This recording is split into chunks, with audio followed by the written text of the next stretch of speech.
Ma question, c'est dans Romains 5, 14. On dit pourtant la mort a régné depuis Adam jusqu'à Moïse, même sur ceux qui n'avaient pas péché par une transgression semblable à celle d'Adam, en fait. Et quelqu'un m'a dit, en fait, que ça veut dire que tous ceux qui sont morts depuis Adam jusqu'à Moïse, jusqu'à Jésus, allaient en enfer, en fait. Et quand Jésus est venu, il est allé les délivrer, en fait. Non, c'est faux. Le Seigneur est allé délivrer les croyants d'avoir la grâce qui attendaient leur délivrance, y compris Abraham, était retenu par Hadès. Vous allez tous en enfer, en fait. Bien sûr, regarde Samuel, il craignait Dieu, non? Il a dit quoi quand on l'a fait remonter? C'est Dieu qui l'a fait remonter de ce jeu des morts. Quand Samuel est allé consulter cette magicienne, elle était surprise de voir Samuel remonter du séjour des morts. Il y en a qui disent non, c'est pas Samuel. Si, c'est Samuel. C'est écrit Samuel. Moi, je n'aime pas rajouter du retranché. Vous voyez? Donc Dieu a permis que Samuel remonte.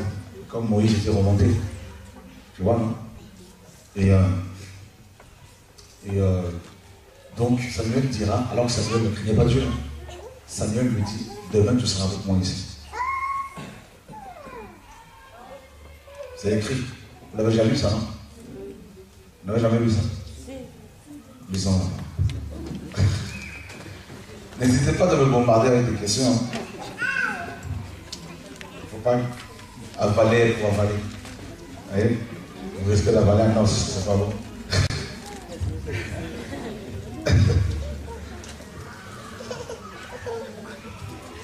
Je ne veux pas vous condamner, vous juger, vous menacer.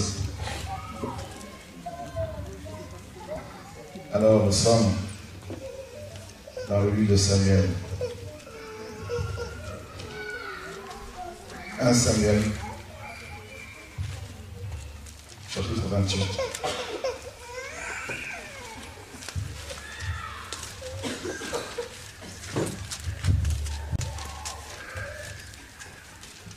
Verset 7. Et Saül dit à ses serviteurs, cherchez-moi une femme qui évoque les morts, et j'irai la consulter. Ses serviteurs lui dirent, voici à Andor, il y a une femme qui évoque les morts. Alors Saül se déguisa et prit d'autres vêtements et il partit avec 2 hommes.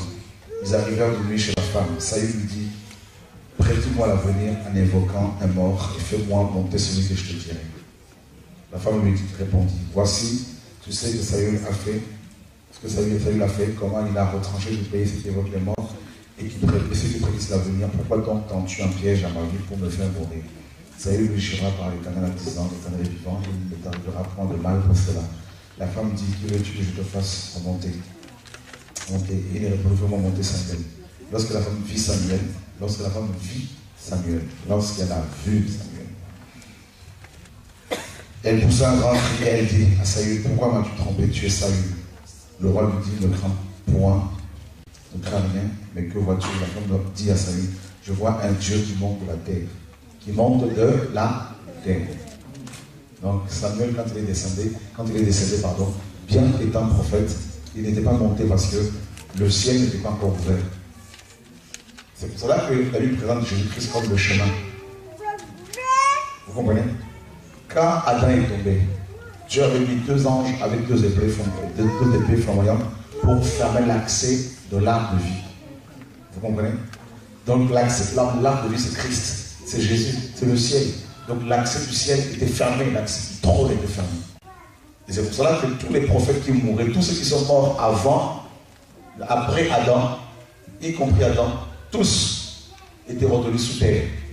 Sauf Enoch qui était enlevé, caché quelque part, et Élie également.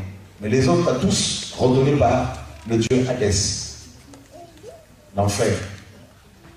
Et Samuel, qui était le prophète irréprochable, lui aussi, il était sous terre.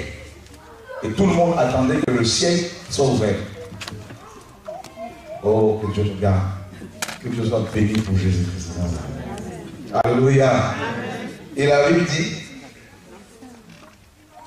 regardez, Samuel dit à Saül, et on nous dit, il lui dit que quelle figure a-t-il? Et elle répondit, c'est un vieillard qui monte et il est enveloppé d'un manteau. Saül comprit que c'était Samuel. Et il s'inclina le visage contre terre et se prosterna. Samuel dit à Saül, pourquoi m'as-tu troublé en me faisant monter? Donc vous voyez que les croyants d'avant la grâce étaient dans le séjour des morts, en enfer. Mais ils ne souffraient pas. Ils n'étaient pas troublés. Vous voyez? Ils étaient en repos. Ils attendaient. Seuls les païens étaient dans la souffrance. Vous comprenez? Et Samuel dit, pourquoi m'as-tu troublé? Et puis, qu'est-ce que Samuel répond? Je suis dans une grande détresse. Les Philistins me font la guerre. Et Dieu s'est retiré de moi. Et il ne me répond ni par les prophètes, ni par les anges. Et je t'ai appelé pour que tu me fasses connaître ce que je dois faire. Samuel dit, pourquoi donc me considères-tu puisque l'Éternel s'est retiré de toi et qu'il est devenu ton ennemi? L'Éternel te traite comme je l'avais annoncé de ça part. Vous comprenez que c'était Samuel qui était remonté. Les théologiens qui sont tellement dans le raisonnement disent non, en fait c'était un autre esprit. Mais Samuel, on a répété à chaque fois on dit c'est Samuel, c'est Samuel. Et Samuel dit, je t'avais dit que l'Éternel allait te frapper. Vous voyez, quand il était vivant, en gros. Je te l'avais dit. Et qu'est-ce que Samuel me dit? L'Éternel te traite comme je te l'avais annoncé de sa part. L'Éternel a déchiré le royaume d'entre tes mains et l'a donné à un autre, à David. Tu n'as point obéi à la voix de l'Éternel et tu n'as point fait sentir à Amalek l'ardeur de sa colère. Voilà pourquoi l'Éternel te traite aujourd'hui de cette manière. Et même l'Éternel livre Israël avec toi entre les mains des Philistins. Demain, tomorrow. Alléluia. En anglais. Toi et tes fils, vous serez où? Vous serez avec moi. C'est-à-dire dans le séjour des morts, en enfer. C'est pas moi qui le dis. Nous sommes arrivés à une époque où Dieu ouvre notre intelligence pour que nous comprenions les Écritures. Vous voyez? Donc c'est pour ça que Éphésiens 4 dit que quand Christ est venu, il est descendu dans les régions inférieures de la terre et il est remonté avec les captifs. D'accord? Il a dit, personne n'est monté au ciel, personne n'est descendu de là. C'est là que le Fils de l'homme.